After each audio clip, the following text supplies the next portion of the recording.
because my mic was off. Ha! Welcome to the live recording of the Living Free in Tennessee podcast.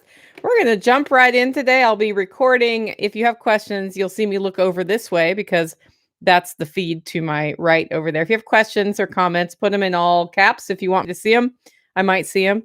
And then if you want to like, share, bring other people in, that'd be great. We're really close to 1,000 followers right now or subscribers on YouTube. So hit the like button, hit the subscribe button, hit the notification button, whatever it is, hit all the buttons and see if we can get to 1,000 soon, maybe before the end of the month. That'd be nice, huh? Anyway, today we're going to record live. And if I screw up, I might have a fight with my jacket.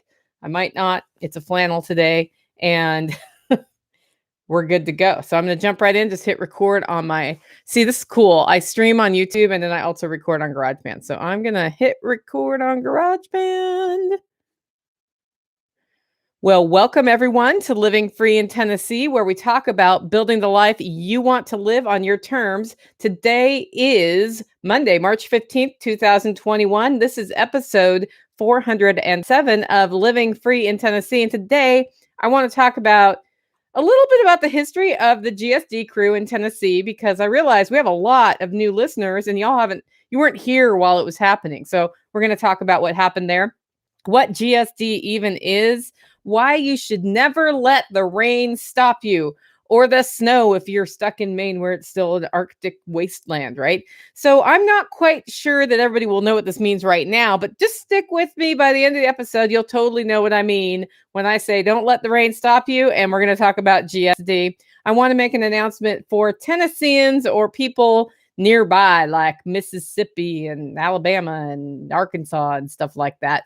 There is a feed producer in Tennessee that I use. It's a non-GMO source for feed for my animals, and they are called MPS Farms. They're having an animal feed and nutrition workshop on April 2nd. And I just wanted to bring that to your attention, because if you're looking at getting into raising livestock, or you already do and you want to understand more how that all works on a nutrition level, especially if, like I am, you are looking at growing some of your own feed for your animals, you might want to check it out. It's April 2nd. That's the Saturday before Easter.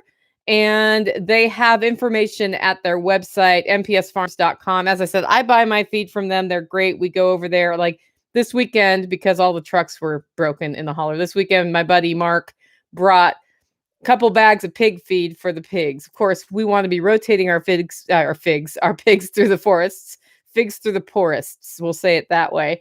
And so they get their nutrition from the forest, but realistically speaking, we need to augment that. And I've been using their feed for a while, and I really like the results. It took me about 4 weeks to transition my ducks from what I was feeding them before to this feed, just because anytime you change feed, animals might turn their noses up at it.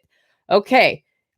Before we jump into the first segment, I do want to remind you, you can email me, Nicole, at livingfreeintennessee.com, or go over to livingfreeintennessee.com and click on contact and fill that out. That's what I pull from, guys, when I'm doing sort of a feedback episode or a variety show on a whole bunch of different topics. Those usually come from y'all, and it's always fun for me to see how we are doing as far as giving you the kind of content you want.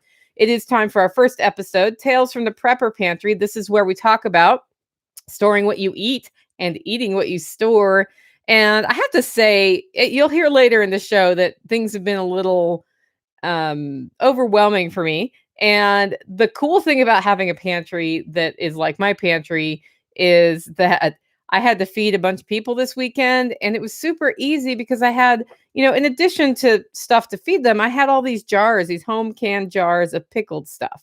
And I find when you have a bunch of people over, especially at lunchtime, people aren't usually super hungry and they like to graze. And so pickled beets, pickled dilly beans, salsas, and pickled garlic, pickled whatever, all of those homemade pickled things really go well. And it was great this weekend to be able to put out sort of what I had planned for lunch fare, and then be able to augment it with some variety and have all these cool things that were handmade. So that went really well from the pantry. I don't store corn chips. And so one of my friends who comes to these weekends sometimes reached out to me before he drove, and he said, "Hey, do you need anything on my way out?" And I said, "Corn chips." And this happens every time. He showed up with Fritos and tortilla chips. And what I meant was tortilla chips. And every time we do this, he texts me from the store and says, "Hey, did you mean Fritos or did you mean tortilla chips?" And I'm usually by that time completely immersed in people arriving and doing stuff for getting, having people at your place, right? And I don't see it until he's already here with a bag of each. So that was kind of fun. We're doing a holler stew this week, of course, because we fed people ham on Saturday night, did a big breakfast with some sauteed up sausage and other stuff. And what happens after a weekend is there are a lot of little bits and pieces of leftovers. So I threw those all in a crock pot, holler stew tonight. I failed on bacon. So last year I made roughly 15 pounds of bacon, maybe 20. And I traveled to Chef Brett's location to use his meat slicer because mine had gone the way of it just needed to go. And his wife helped me meticulously slice and package and vacuum seal bacon. I brought it home. It's all in the freezer. And this weekend I cooked the first bacon. And I handed it to AutoFab. And he said, "Man, that's the worst thing I've ever tasted." And I tasted it next, and it was way too salty. Now, I'm pretty careful. Like, I weigh my bacon. I weigh everything I cure it with. I've never had this happen before. But I do know this. If something's too salty and you soak it in water, it becomes less salty through the process of osmosis. So I soaked it for about 10 minutes, and it became a lot less salty, and it's a lot better.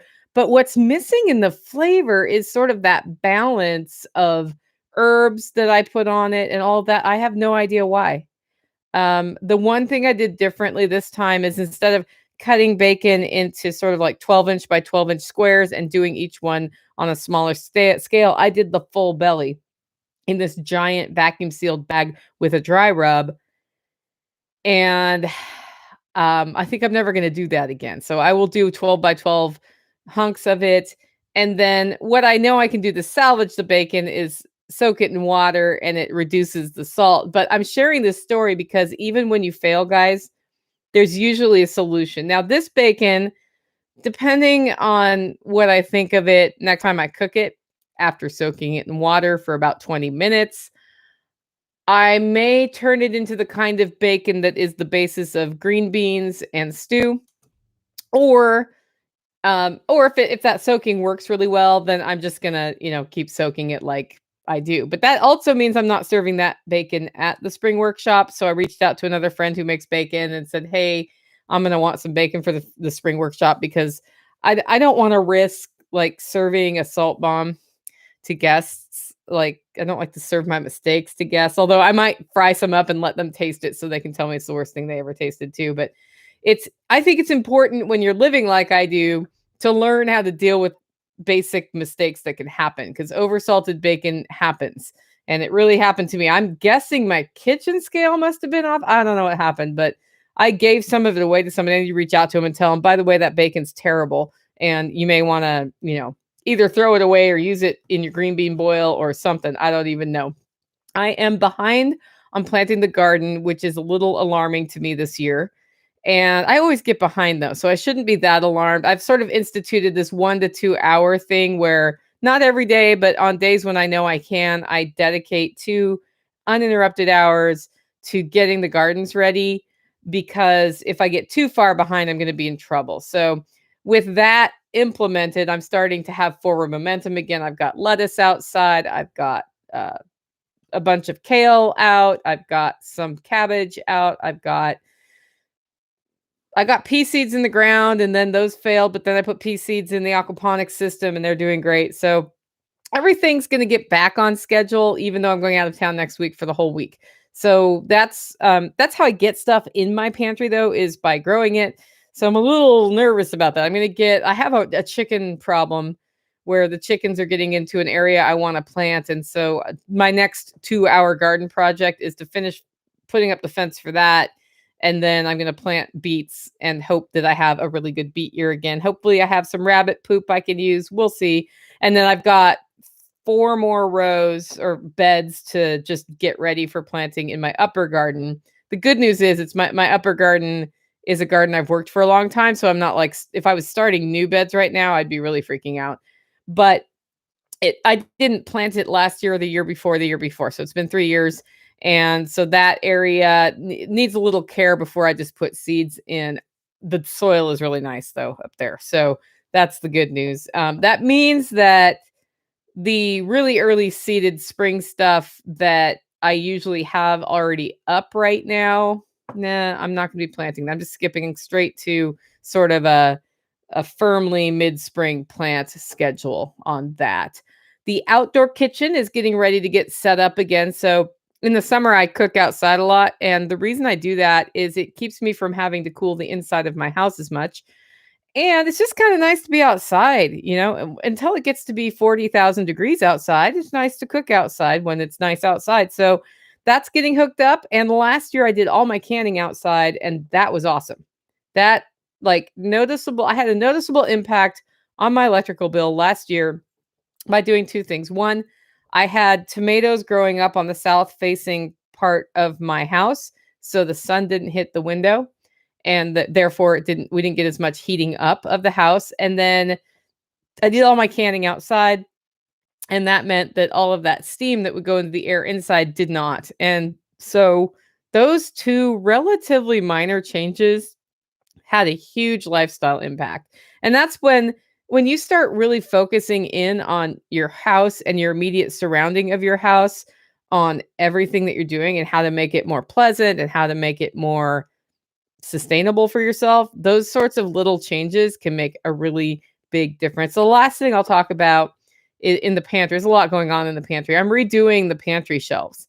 So this weekend, as part of the GSD, we got some shelves put up in my mudroom, which is partially where I store pantry items. The next step's going to be redoing all the shelves in the actual Prepper Pantry / root cellar and insulating in there so that it's a little bit better or more stable temperature wise, because right now I manage that by opening doors, closing doors, not putting things in there that need to be cool in the summer, not putting things in there that need to be warm in the winter, that sort of thing.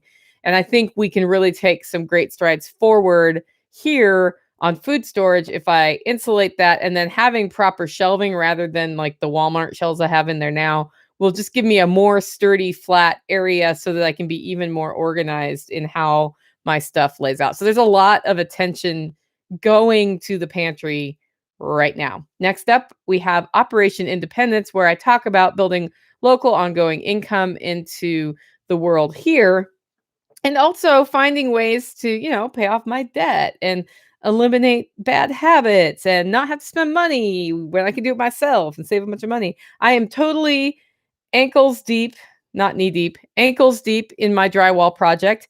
I have come to the realization that I have to do it, and that with the spring workshop coming, it may not be done before the spring workshop because I've got about 3 more hours of work to do there. But I have all of the meals to pre-cook for the workshop. I have all of the projects to oversee to make sure we're ready for everybody. My own presentation to prepare. I have a presentation at Jack Spirko's next week. I have a presentation right after the spring workshop. So a lot going on here, and I want to make sure the gardens are in. That's like my top priority, so that later in the year I'm getting things off the garden that I can preserve and put into the pantry. That means that I get maybe half hour or an hour here or there where drywalling is something that I can do.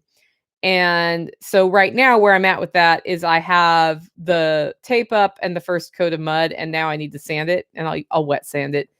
And then once it's ready, I'll do another coat of mud. But I think it's going to take me 3 to 4 coats of mud to get it all the way I want it. And I think that's going to take me past the workshop at that point, which is fine.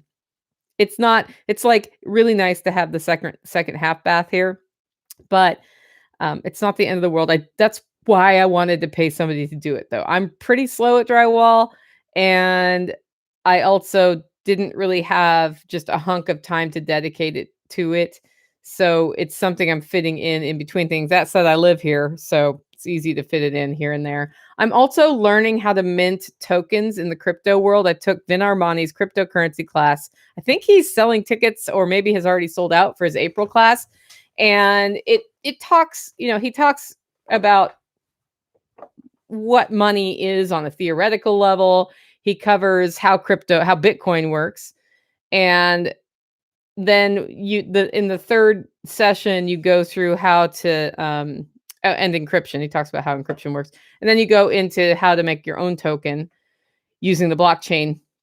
And I'm looking forward to doing the third class. I missed the third class because of a schedule conflict. So I'm going to be learning how to mint tokens. Hopefully, I will carve out a few hours on my trip to Dallas next week if I get there and have time to start doing that. I'm a very stubborn learner, so I think I'll be okay, even though I'm not live. But if I need help, I'll reach out to people in that community about, hey, I didn't quite get this done. So those are the two things I'm doing for my independence. The reason I'm talking to you about cryptocurrency and tokens is that part of being a well-rounded person and independent and all of the things, and hello, Jan on YouTube, is that you need to learn new things that may be outside your comfort zone. And cryptocurrency is math. I'm good at math, theoretically speaking. I am pretty good at getting an answer that's really close to the right answer. However, details, guys. You know how much I love spreadsheets. I actually do love spreadsheets. You know how much I love doing like clerical work, right? And details. Don't love it. And to get the right answer in math, you have to really pay attention to those details, not just understand how it works. And so what that means is throughout my childhood, the teachers would be like, she's so good at math. We don't understand why this is happening. And I would go into like a physics class and just nail it. And then I would do a math class and not nail it, but they knew I understood how it worked. And it bothered them a lot. And the issue is two things. I have not been diagnosed, but I reverse numbers. So when I make phone calls, a lot of times, if I'm actually dialing the number, I'll reverse numbers and get somebody else. I call that being number dyslexic. I don't know even if number dyslexic is a thing, but it's a thing for me. And so sometimes numbers move around. This was really hard when I was studying music, by the way, because the other thing that happened is things on graphs sometimes move for me. It's just how my head works. And I have learned to get through it by double checking things a lot when it's important. And if it's really, really important, I have somebody else double check my work. It's just funny. Oh, and somebody on YouTube saying the term is dyscalculia. Yes, it's a real thing. Well, it's a real thing. And I am proof that you can still be successful in business, even if you sometimes reverse numbers and mess that up. You just need to decide, you need to understand that you have it and then understand how to work through it, right? I think a lot of people who have that decide they're bad at math. I'm not bad at math. And so I'm pushing myself in a place where I'm uncomfortable on purpose, because I think I need to understand the many potential uses of cryptocurrency in our life beyond just using it as money. I'm really interested in using it for smart contracts and stuff like that. And then there's this whole bucket of, I don't know, but I want to learn enough about it that I can start having ideas to implement, because I think it's a powerful tool that we can use. And I think the wave of the future is going to be moving more into a, cryptography sort of place, especially those of us who want to maintain independence in our lives. If I don't, it's like my grandma never moved into the world of cell phone, right? But she could have if she would have pushed herself and if she would have wanted to. I don't want cryptocurrency to be my cell phone that I don't learn about, right? And it won't be. There may be another technology after that is for me, but while I'm still ticking, I'm still trying. And I think it's important to do that. That's why I put it under Operation Independence, right? Okay, with that, it's time for the main topic of today's show. Don't let the rain stop you. Who can stop the rain? Okay, so do you know what the GSD crew is? Do you? Have you heard me talk about the GSD crew? Do you know what a GSD weekend is? If you've been listening for most of the that podcast, you totally know what that is because you were here when it went from like a group of friends to this really awesome community that we have today.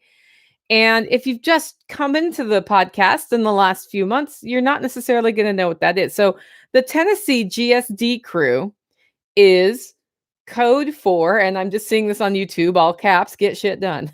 Okay. And it's because a lot of people in my community also follow Jack Spirko, and he went on a get shit done rant years ago. And what how that ramified here is that I got to know people who had shared values with me. And by shared values, I don't mean we go to the same church. What I mean is that we think it's important to prioritize your real friends above other parts of the world. And we think you should do what you say you're going to do. And we think it's important to pay it forward and help other people. And it's all of those things. Oh, and we believe in independence, building more independence into your life, right? And then we have shared interests. A lot of us like to taste different kinds of bourbon, and a lot of us get kind of like twitchy when we're sitting still too long and like to do things. We like to build things with our hands. We like to learn new things. We like to sing karaoke.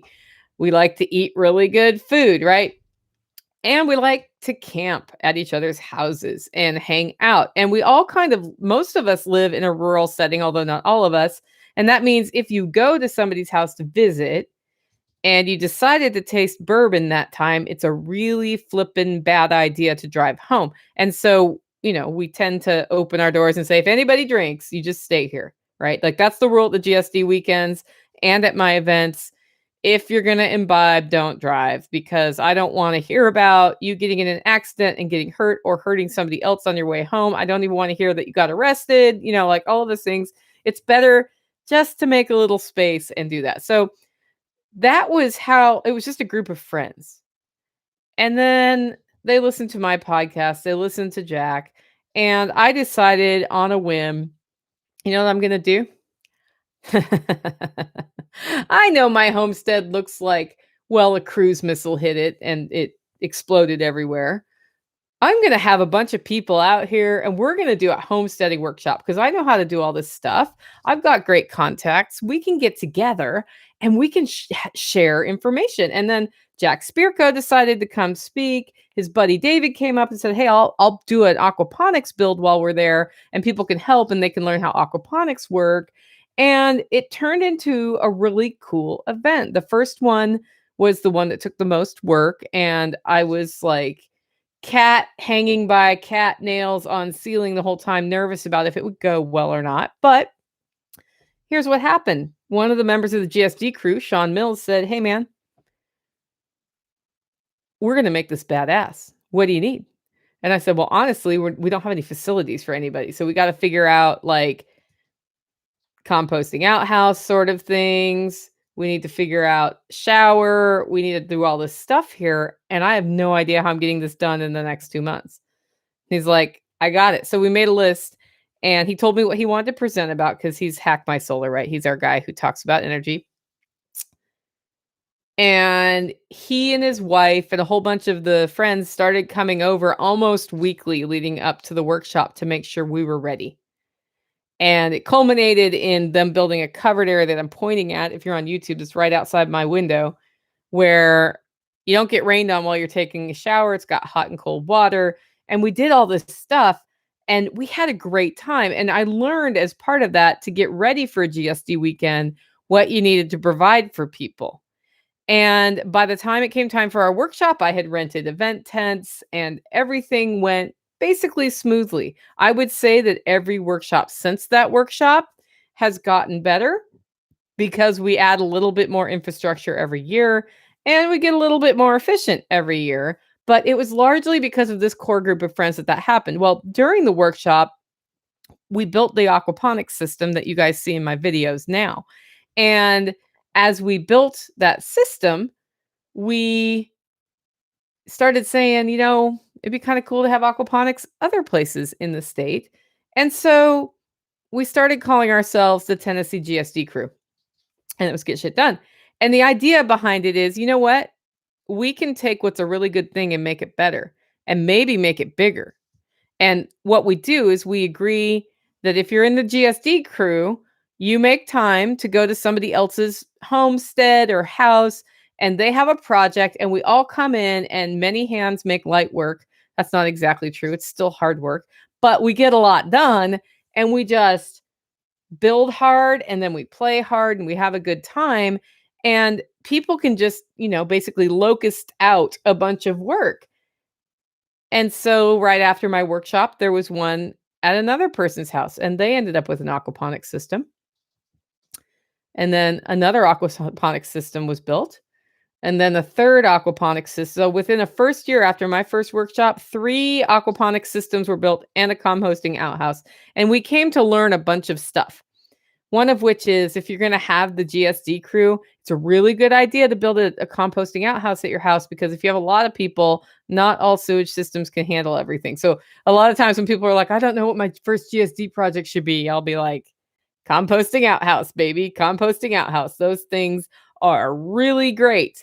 And as people started seeing the results of the GSD crew, they got really interested in it. And I think that's a lot of why when you talk on social media with other LFTNers, they're like, okay, this is what I built, or I need advice on this. It really was cool how as the GSD crew expanded, because now more and more people are in it, but that doesn't mean everybody's at every one, right? I usually end up with about 10 people whenever I do a GSD weekend.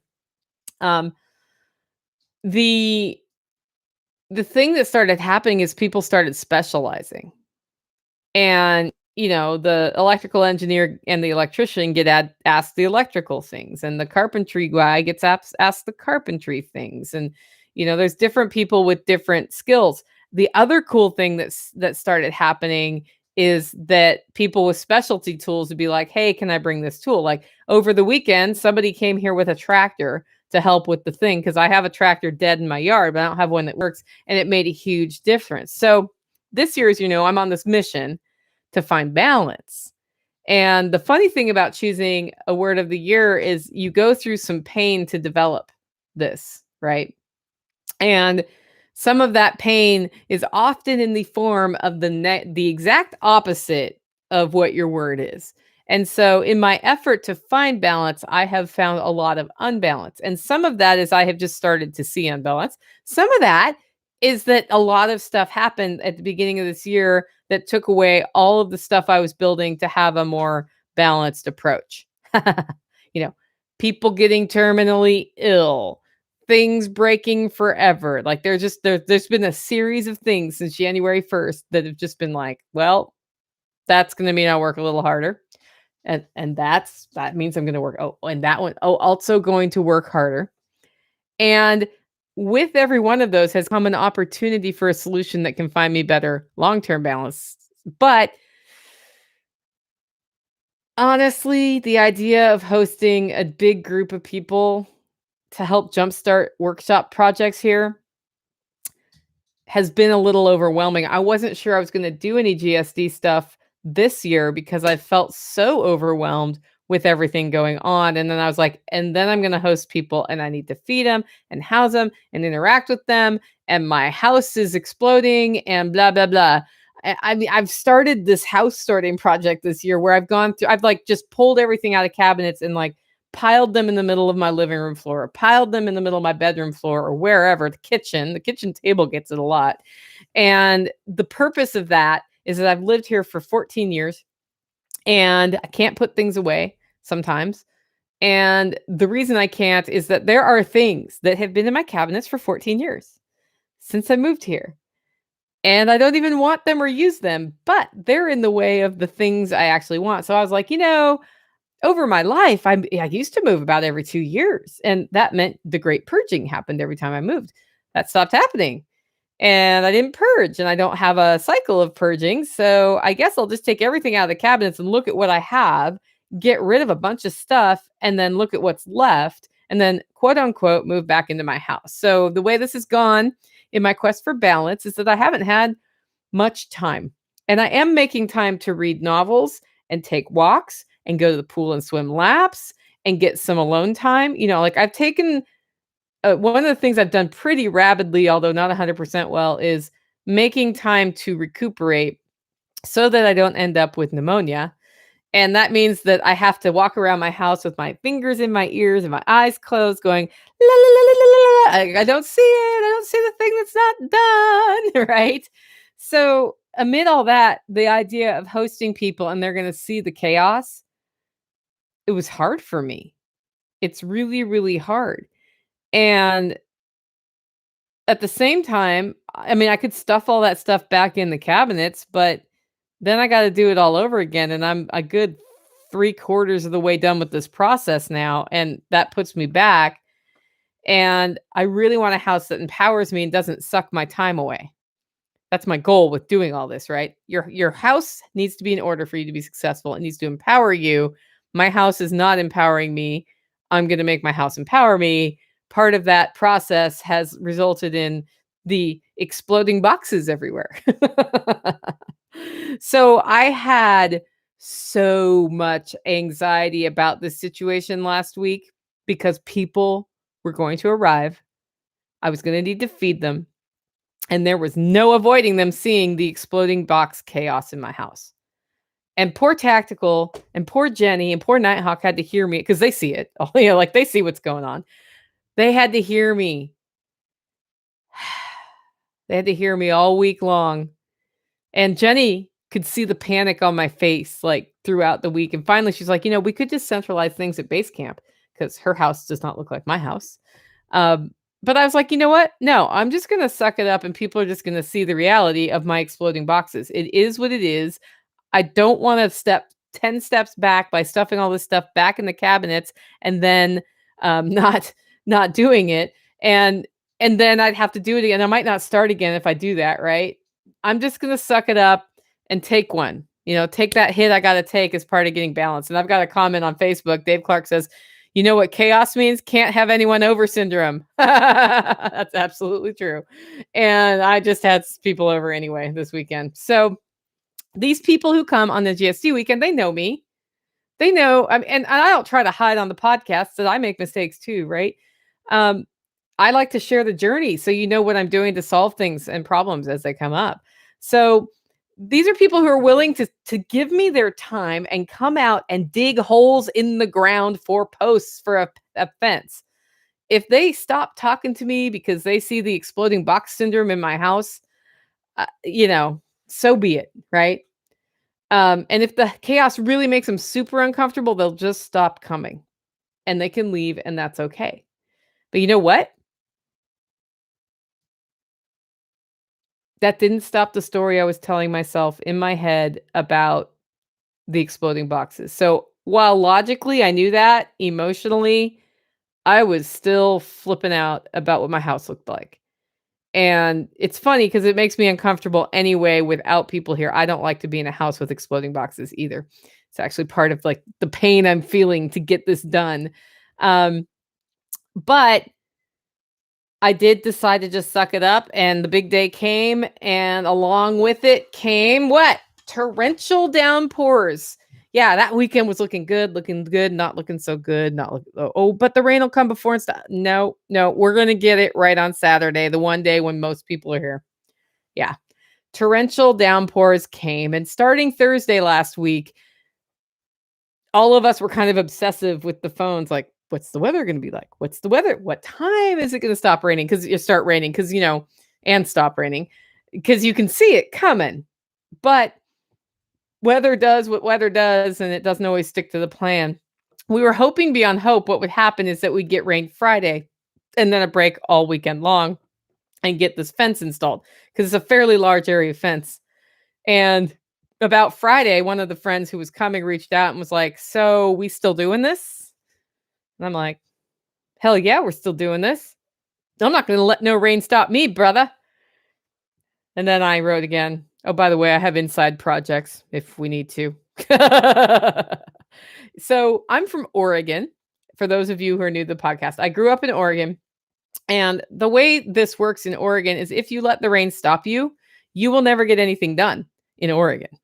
And so we learned to wear raincoats and do stuff in the rain. Now, there are things that just don't go well in the rain. And one of the things that won't go well, actually, it's not that bad in the rain. Digging holes in the rain is hard, but setting posts in the rain is actually not so bad because Mother Nature just gives you the water you need to put on the cement, right? So, on the agenda for this GSD weekend for the meetup was to install a fence over at base camp that's a very large area with gates. And we had a tractor coming to help us with that, to help clear and to help drive the posts. The other thing on the agenda was to build a composting outhouse down there so we don't have a porta potty this year. So, what we've been doing year over year is putting money into putting composting outhouses in, because everybody who attends the events, after they've compared the two options between composting outhouse and porta potty, ends up using the composting outhouse because it doesn't smell as bad and it's not as gross. And so last year we used base camp. I thought we were only going to do it for that 1 year. And we had a porta potty there and it hardly got used, although it did get used. And then people were like, yeah, I'm just going to hold it and use the composting outhouses next door. Right. That's how that went. And so with a tractor coming, I didn't want to waste that time. And we had an auger and we had posts and we had concrete and we had a fed stretcher and we had like 10 people come in, but I'm not a total jerk, right? I can be a jerk, but I'm not a total jerk. So Jenny and I touched base about Friday morning. It might have been Thursday evening, but I think it was Friday morning. No, it was Thursday because that's a day she can think. And we were like, let's just say it's so rainy that we really can't put this fence in. Like legit rainy. What are we going to do instead? And we made a list of stuff we could do if rain became too much of an issue so that we tap into the spirit of the GSD crew and still get things done. Because, guys, when it's going to rain, you can still do stuff. But sometimes if there's a lot of lightning or wind or tornadoes or whatever, or it's just plain so unpleasant, you don't want to be out there freezing your elbow off. I almost said a different word. You guys know what that word was. Sometimes maybe you want to prioritize the inside work. And we had a whole list of inside work. So she and I sat down, and the intention of this GSD work weekend was to get base camp jump started ahead so that it would be ready for the workshop. And then I could concentrate over here because things tend to get done over where I am more than over where I'm not looking at it. And so I was like, well, let's get what we can get done there. And we had the whole session area to work on, right? So I was like, okay, I got a backup plan. We're good. I've got a way for everybody to stay dry and to feed them under cover because I have a carport now. So like, we'll be fine. At the same time though, did you hear me say earlier there was a tractor coming? One that actually starts when you start it. So when you have tractor time coming, rain or shine, you're going to use the tractor, right? So I was like, okay, at least 2 people are going to be out there just getting rained on. And maybe we can rotate people through. We've got showers people can take to warm up. And at the end of the day, wasn't going to let it stop me. A few months ago, I came across this concept of toolbox fallacy. And what that is when you need to do something, but you don't have the right tool for it, you won't start. And the thing is, if you're always not starting stuff because you're telling yourself, hey, I don't have the right bit for my drill, or I need pressure treated lumber instead of this other lumber, or I can't work out in a pool that's not a lap pool or whatever it is, and you don't start something, that's worse than starting it with a non-ideal situation. And a lot of us, when we're going into starting our first side hustle or our first business, we'll get into this analysis paralysis, say, okay, in order to get started, I have to have my website built. Well, if your business is selling coffee online, you still can do it without starting your website. You can put something up that says, email me to order, right? It's better to have your website, but at the end of the day, you can still start. And you know what you got to do over time, but you can still start. And the more we let ourselves not start things because we don't have what we think are the right tools, the less likely we are to start, the less successful we're likely to be. Because you always want to be taking that step forward. We do it all the time. And the swimming example I just did in passing is a thing I do. So I am my most physically fit when I have access to a lap pool and can swim laps. I will swim laps for hours, and it's a really good workout. It's a whole body workout, and it fixes things for me. So I dislocated my left shoulder on a skateboard on a quarter pipe once, and as a result of that, my left shoulder has issues. The rotator cuff's kind of messed up, and I went through all sorts of physical therapy. I haven't had surgery on it. And what I found out, and I hadn't been swimming, what I found out is if I regularly swim, like the way you move your arm and the way the muscles build around your shoulders when you're swimming fixes all that. For years, I was physically inactive after that accident because the pain, like at first I wasn't, and then over time it atrophied and the pain went from my shoulder all the way up into my neck. And I would get up, and you know how when your neck's in a crick and you have to move with your waist instead of your neck? Yeah, that would happen to me. And I could barely move this arm and I couldn't lift stuff. And then I got back in the pool and I swam 500 meters. That's not very far. If you're a swimmer, you know it's not very far. The next day I swam 500 meters. Next thing I knew, I was swimming 1,000 and then 1,500 and then 2,500. And by the end of it, what happened was all of my upper body, shoulder, neck stuff went completely away just by making that one change. Well, where I live now is a swimming pool desert. There is no lap pool near me that I can get into. Tennessee Tech University in Cookeville has a lap pool. I can't get into it unless I'm a student or an alum. And I haven't decided to go become an alum so I can use their pool, which totally might happen. Okay.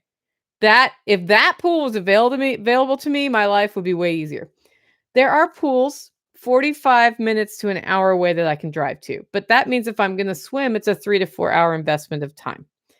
And when you're feeling like you don't have time, it's really, really, really hard to commit to investing time. That's why when we started talking about Selfish Sunday, I was like, screw it. I'm going swimming on Sunday. That means half a day of my weekend is gone because I go to the pool at 12:15 on Sunday. Yesterday, I went to the pool at 12:15 on Sunday. And people say, well, Nicole, you live next to a lake. Like half the year you could just swim in the lake. And I would say, no, it's not the same thing. And you know what, guys? It is not the same thing. This is a toolbox fallacy. Even people like me who know we shouldn't do this talk ourselves out of doing things. I can tell you one thing. If I have to go swimming on a regular basis and I can't get to a lap pool and my only option is a lake and I don't get as good a workout, it's still better to go to the lake and move my butt a little bit than to do nothing. What I've done instead is rode or walked. But this year, when I hear myself saying that to somebody, and my neighbors always harp on me about that, I'm going to make sure I just go to the lake once a week or twice a week and swim a little bit, right? It's not as good of, like I was a competitive swimmer. I'm not anymore. It's not as good of a workout for me in a lake as it is in the lap pool for reasons. That doesn't matter. It's better than no workout. So that's what I mean when I talk about toolbox fallacies. You're letting the ideal get in the way of the good. And that's not the way you want to live your life. So I looked back at my weekend. I look at what we were doing. And I was like, rain is just another toolbox fallacy. There is no reason we can't, have fun. It was the 1 year celebration of 14 days to flatten the curve. Got to have fun with that. We can't get a whole bunch done, whether inside or outside. If we get everything done at base camp, did I mention I have an exploding box problem? We can just all start working on my exploding box problem at the end of the day. Like, there's so many things you can do. There's always something to do. And so I had a list of stuff here too, in case down there got done.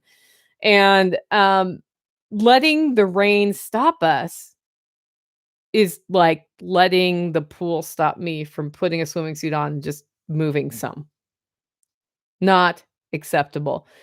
So these are the brave souls who came out this weekend. Mark and Nancy came out. They brought the tractor. They also brought pig feed because we were down 2 trucks in the holler and a car. And when I was near the feed place, which is kind of far from here, I was not in a vehicle that wanted to take 4 bags of feed. or actually I need about 16 bags of feed, but I really needed these 4 particular bags of feed. So they brought me feed. Like, not only did they bring the tractor, which is a huge pain in the neck, they brought the feed. Jenny and Landrick were here working. Tactical and Nighthawk, AutoFab, Chris, Ken, and Jake. So we had a pretty good crew this weekend, and then I was here. We had a few people who were planning to come and had to cancel at the last minute. I'm sure it wasn't because of the rain, right, guys? Right? Yeah, I'm sure it wasn't. And, everybody kind of filtered in. Oh, and Matt was here. Matt, sorry, I should have said you. Matt came with donuts to the GSD weekend where most people are keto, and I watched a bunch of keto people eat donuts. It was pretty funny. That totally happens.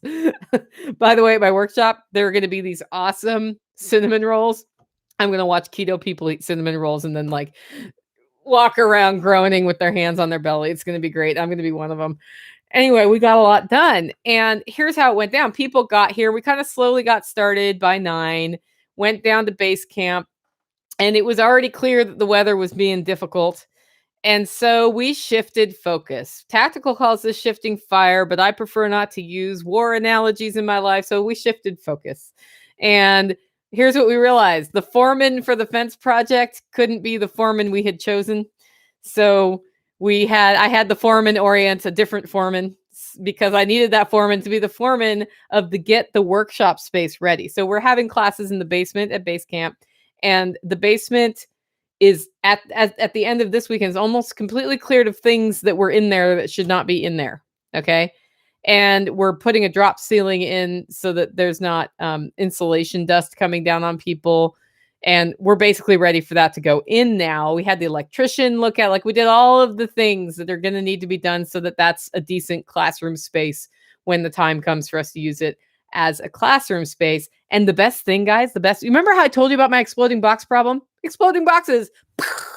The other problem we have here is when we clean something out, something else gets messed up somewhere else because you have to move the stuff that's making the problem from one place to the next. And we spend an inordinate amount of time moving crap places, and I don't like it. And nobody likes it. And everybody gets grumpy about it. And I'm like, okay, here's the deal. We're going to move stuff, and it's going to go all the way away. And so that happened. So we were able to clear out the basement at base camp without causing another issue somewhere else, which is kind of cool. The bathroom sink at my house, which has been hung on the wall for a while, got installed all the way, mostly. Actually, it didn't get installed all the way. We found out we needed to move it a little bit. So it was one of these, if somebody needs a quick indoor project, do it. And then Ken's like, I'll do it. And Landrick was helping Ken do this plumbing project.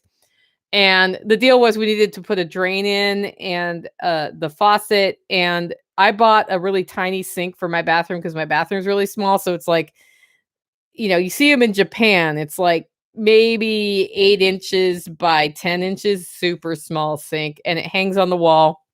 And the drain assembly I had was the wrong kind of drain assembly. And then the way the drain lined up with the drain wasn't going to work without some really weird jiggering. So we had to move the sink 4 inches. So what started as a small job, and you guys should know, anytime I say, why don't we just, and then plumbing project comes at the end of that sentence, I've pretty much doomed us to a plumbing project that has nothing to do with the word just. So I said it, and we did it. Moved the sink, got it mostly installed, got the water lines hooked up, didn't get the drain hooked up because I needed a basin sink attachment instead of the kind we had, or the kind of drain attachment that goes on a bathroom sink that doesn't have an overflow, which means it's a smaller distance from the bottom of the where you go through the porcelain. They exist. It's something you can buy at a hardware store. I was like, I totally know what part we need, Ken. Totally don't have it, but I'm totally going swimming tomorrow right by Lowe's, and I will get it on my way home. So it's installed mostly. What's all that's left now is that darn drain. And so I'm not sure I'll be doing it later today. Somebody will be doing it later today or tomorrow. It's going to get done. And then people can pee in my bathroom and wash their hands, not in the kitchen sink, which is totally what I'm brushing my teeth in the kitchen sink right now. Looking forward to having that back up and running. In my mud room, as part of Operation Exploding Boxes, I wanted to put in a countertop so I can do some food processing in there and out of the kitchen. And then I am going to do I wanted to put shelves for storage. So just as part of redoing all the pantry shelves, those shelves got built. And then over at base camp, because the tractor was there, there was all this brushy stuff that's kind of in the way over there. That all got moved with the tractor. We did not dig the holes with the auger because I apparently miscommunicated with Mark and he didn't have that. But we have a gas operated auger that we'll be using now. It's just the PTO one on a tractor is a little bit more powerful. There were 2 large stumps. They got moved where they needed to be. So they're mushroom growing stumps and they're now where they're wanted. The composting outhouse was framed under my carport, which meant we couldn't hang out under my carport. So we hung out in my living room. And it was framed out of the rain. And then the walls were brought over to next door to the place next door. And they built the floor. It got the walls framed in. And then we were putting the siding up, the flooring's in, like over the beams. We're putting the siding up this week and then hanging the door. And that'll be done. Oh, we have to build the bench for the composting outhouse part. Very important. So that's mostly done. And here's the cool thing. A lot of fun was had. The food was not opulent, but as usual, so I usually have a much bigger variety of things, but the food was passable. It was good, except for the inedible bacon. So we got a ton done, all just because people were willing to come over, even though it was raining, And it was really cool. So here's some lessons I learned. And I see a question on YouTube that I'll answer at the end of this, Dave. I learned that we need to have, if we have more than one project going on, like the fencing is a project, the cleaning out of the workshop space was a project, and I had a third project. There was a third project. We'll talk about that. I don't know. Anyway, we'll start with the 2. You need to have, the composting outhouse. Each of those projects needs to have somebody designated as the foreman if you're going to do more than one project in a weekend. And so we had Nighthawk running the fence, we had Tactical running the basement, and we had AutoFab running the composting outhouse. Everybody else is a helper. The reason you want a foreman is that centralized communication person who makes the decisions is really important. Otherwise, what happens if you're the homeowner, which I am, is they all come to you with questions and everybody's waiting for you to answer questions. As long as everybody's oriented on their project, that doesn't happen, right? And that frees me up to do things. And the thing I needed to do, and this is the other thing I've learned, is anytime I do a GSD weekend, I need one full-time person running the kitchen. That ended up being me this weekend, but I felt really guilty because I wasn't out there. Like, I would finish doing the dishes and then I'd run next door and be there for like 10 minutes doing something or 15 minutes. And then it was time to start cooking again. So if you're going to do a GSD weekend, you want to have that, just know you're going to need somebody doing the kitchen stuff all the time. And if that person's you, great. If you want to ask somebody who's coming who's really good at that to do it for you, great. Doesn't matter. You need that full-time person running the kitchen. And in that way, what you end up with is everybody eats and you don't have a dish problem at the end of the weekend because it's like cooking and then cleaning and then cooking and then cleaning. That's just the way it works. The International Space Station. Thanks, Chris. The International Space Station has returned to the holler. What is that, you ask? It's my coffee maker. So I have this coffee maker that you just push a button. It's a DeLonghi, and it grinds the coffee and makes your coffee. And we haven't had that since January. And it was at the repair shop, which was near somebody who was coming, and they brought it. And the inaugural coffee has been had, and everybody was super happy to have it. With the International Space Station, with only 10 people, I don't need to get my big coffee urn out and make this huge thing of coffee, right?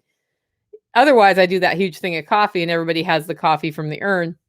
With the International Space Station, it's like every time they want it, they hit the button. What I need to do better next time, though, is make it clear how to have tea and other beverages. So I'll put that on the April 10th list because our next GSD weekend is April 10th. And then this is one for me. Be real. It's always better to have a GSD weekend if you're feeling overwhelmed than to not move forward on stuff, even if you're having anxiety about your exploding box project. Yeah. So it's okay to be real with people, guys. And, we had that joke on YouTube in the chat earlier, like chaos means can't have anyone over syndrome. No, chaos means have people over. It will help you with the chaos, right? You need to have people over in a way that helps you with the chaos rather than hurts you. But I think most of us run through times in our life where we have an exploding box syndrome situation. Um, I guess cleanies are better at just not having that happen, but it's not unusual that this happens in our life, and it's human, and it's the way it is. And sometimes to work through it, you have to make the problem work. So back to the rain. Don't let the rain stop you guys. It's going to rain. I had a meeting today. It's going to rain 3 out of the 5 days this week, and we've got stuff to do for the workshop. Sure, maybe in a downpour, we're not going to be outside putting fence in, but maybe we will. Maybe we won't be outside planting potatoes because the ground's too wet. But the rain should not stop you moving forward on something. Nothing should stop you from moving forward. You just got to take one step. And if there's something in the way of the one step that you think is next, look at what other step you can take. Look at if you're just saying that to yourself because you're telling yourself a story about, I need this for that step to happen. Or if it's really a step you can't take right now, what else can you do? Right? A little sprinkly shouldn't stop you from planting potatoes. A torrential downpour might. And then, well, I guess it's a good day to start your seedlings inside. You're still making forward progress on the garden, in that example. I've got 2 guys here helping me this week get ready for the workshop, my 2 neighbors. And one of them also needs to market his handyman business. And they both need to work on their taxes. And there are some other things they can do. So we sat down and we're like, okay, these are the outside things that need to get done. These are how many days they have to work on stuff here versus doing their own stuff. These are the days that it's sunny, and we set times and days for the projects. That's what we did. The rest of the week, they have their other things to fill in, but none of it is stopping us from moving forward. So we may get 3 days of rain, but we got 2 days of work outside that'll be really pleasant. Use them while you can. Same goes for you. If the rain's coming and stopping you, figure out what you can do. With that, if you like the show and want to support the work I do, you can do it in 2 ways. 1, buy your coffee at hollerroast.com. 2, go over to Living Free in Tennessee and become a member. With that, guys, go out, make it a great week. Sorry, you're Dave Clark. You can find my other podcasts. They should download on any podcast catcher, but they'll only do the last 100. All of my podcasts, though, except for the 2 that didn't get posted during the ice storm last month, are on livingfreeintennessee.com. So if you want to see some, I don't live stream every recording, so you'll see sporadic numbers on YouTube, but sometimes it's kind of interacting with people so I can learn about the chaos thing that you about. But it's over at livingfreeintennessee.com, and I have a player who's played on the website, or I think you can download them too if you want to just download a copy, but you have to download each one. I have sets of them for members in my membership portal. Joining the live stream today. We had a wonderful week. I think I'm always surprised by how many people are just willing to come to my house and do stuff, and then go to other people's houses and do stuff. And I think the more we do that for each other, the better our relationships are with our friends, and the more we all move ahead. And if we're all moving ahead, everybody's better in the end. So share this one with a friend. See if you can get me to 1,000 followers. Have a good one.